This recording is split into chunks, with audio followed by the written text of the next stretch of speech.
Hey guys, the Bengals went defense, defense, defense. They traded up. If you guys watched my live stream last night, you know I was shocked about them actually trading up. But I love these picks. Cam Britton, excuse me, Cam Taylor-Britt, I think is going to be a baller.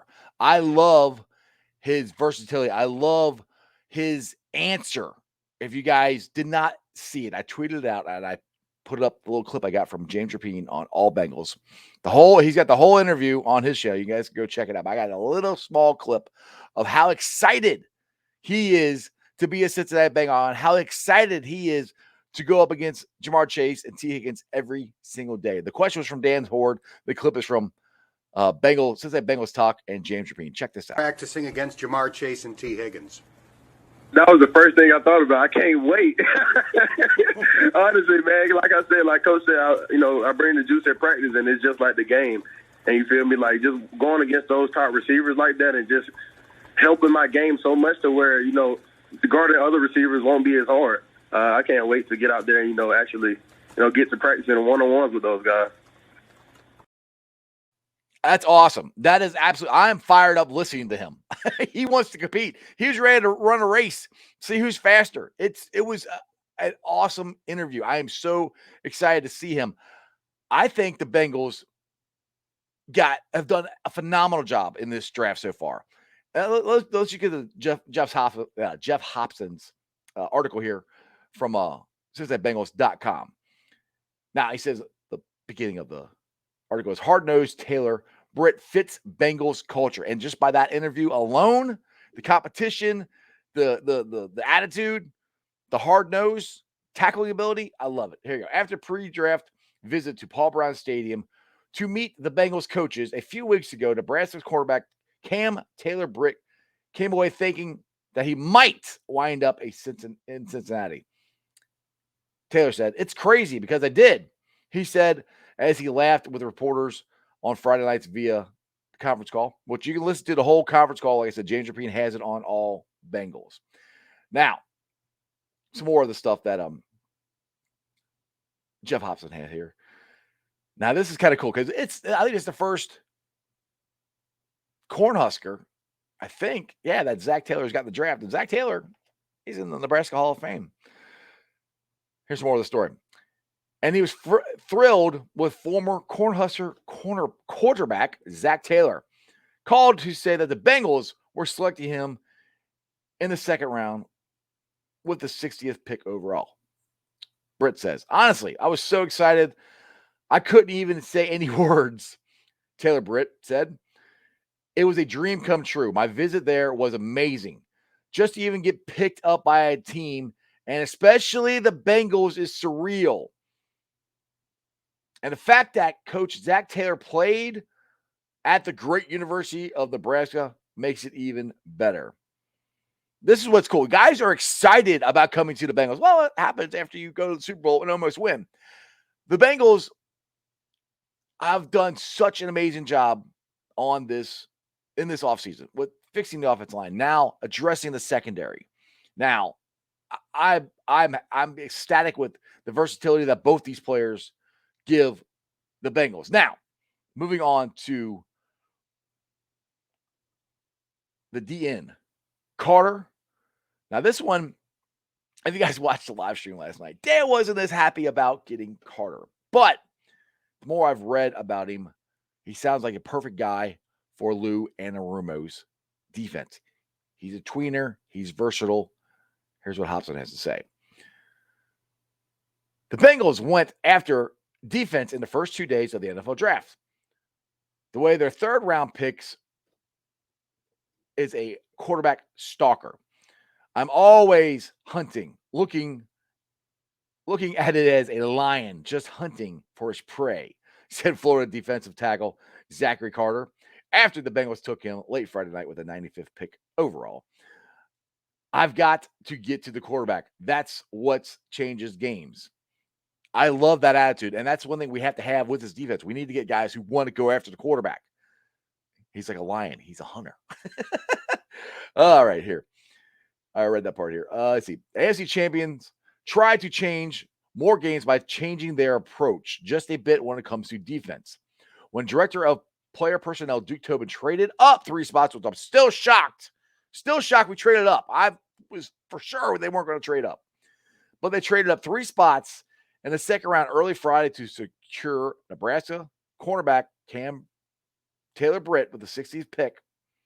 And that marks the earliest they have ever traded up for a round since they did it for the first overall pick in 1995.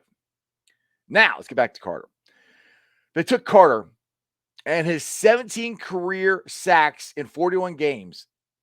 It marked the first time in 24 years they had taken a defensive player in the first 3 rounds after addressing their offensive line months by signing 3 starters in free agency. The Bengals have reversed the trend of Zach Taylor's era that saw the team take offense during the first 2 rounds of last 3 drafts. And we drafted 3 guys last year, Taylor said, on the offensive line. That year 2 is a good year for them to take the next leap, which I'm hoping Jackson Carman makes that. We need Jackson Carman to make that leap.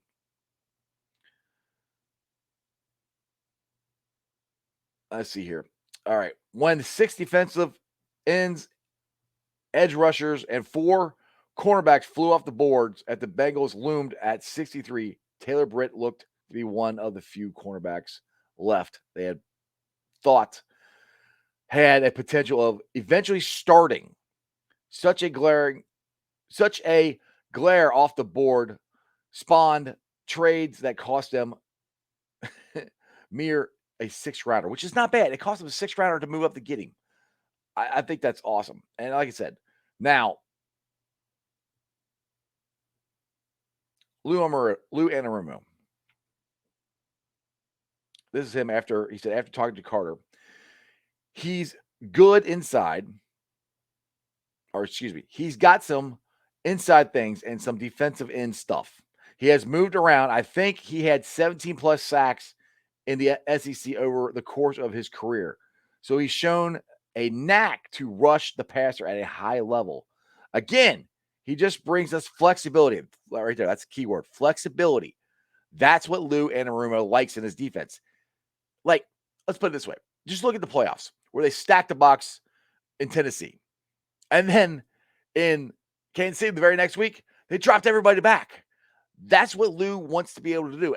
The amoeba defense, if I'm saying that word right, where it's a morphing defense. They can do whatever you want. Whatever that team is good at, Lou Anarumo wants to take that away from you. And that's from the Bill Belichick line of defense. That's what they do all the time. All right, let's see here. Back to the article here. Again, Carter just brings us that flexibility I like to have because we like guys moving around. There you go. And now everyone wants to know about Larry O, which they still might sign him. I don't know. But in this article here, it says, with no clarity on the 3 technique Larry O broken ankle, the Bengals knew they had to find a backup inside pass rusher to B.J. Hill. The problem is the draft didn't have a lot of options at that spot, and they were about empty at 95. While Carter was surprised the Bengals didn't deal with him much before the draft, and he thought he was heading to Buffalo or San Francisco. His unique versatility had been on their radar since they had a formal 18-minute interview with him last month at the NFL Scouting Combine. He's been in conversation all day, Taylor said. I think for him to be where we got him, we're pleased with that because we talked about him really over the last couple of weeks and spent a lot of time with him, and we feel really good about him. Now, here's the knock. The knock on the 6-foot, 282-pound Carter is he's a tweener. Not big enough to play tackle, but too big to play edge. The Bengals are going to see if he needs to bulk up near 300 pounds to go inside or if he can hold up there before trying him on the edge. Just like we're going to see where Dak Hill is most comfortable. The luxury of Super Bowl starter Lou Anarumo is going to put Carter inside at first, and that's where Carter thinks his size causes problems. Here we go. Carter. I think I'm a mismatch on guards. I feel my quickness inside as a first step separates me. I feel like that gives guards trouble inside. More on this. The arrival of Carter really tightens the number games in the defensive line room, meaning snaps. There are 4 starters. Backup nose tackle Josh Tupou last year, the 4th runner. Tyler Shelvin, now Carter. That gives them 7, plus backup edge Cam Sample, plus Joseph Osai, who I know we're all excited to see. Wyatt Huber, another one from last year's draft that got injured. We didn't really get to see. Wyatt Huber, and they usually keep 10. So we'll see. I think it's a good room. It could have been a reach for Carter, but I think they like, actually, I know they like the versatility. That's especially Lou. That everybody he's drafted, there's versatility in this. So moving on to today, my opinion is I think they're going back to offense. I think we need to get a guard. That's where I'm at today. We need to get a guard. We need to get somebody in here to compete with Jackson Carman. If they're not going to do that, they got to sign Spain. Q. They got to get him back because I think Jackson Carman needs somebody to push him. So I'm hoping guard today, maybe possibly tight end or wide receiver is kind of where I'm looking. We'll find out. Make sure you guys stay tuned to the channel, Sports Strawberry Ice. I have thoroughly enjoyed this draft. I hope you guys have thoroughly enjoyed my videos I've been doing. I've been trying to keep everybody up to date on what's going on and having fun doing the live streams, going late at nights. And shout out to my boy Dale, my seat neighbor from Bengals and Brews. He's been able to jump on with me a lot. So hopefully maybe tonight we'll jump on again live. 12 o'clock starts the draft. Like I said, make sure you subscribe to the channel. So every time I go live, you'll be notified, or every time I put a video up, you'll be notified. Please tell your friends, tell your neighbors about Sports with Strawberry Ice. And other than that, that's just sports, baby. See ya!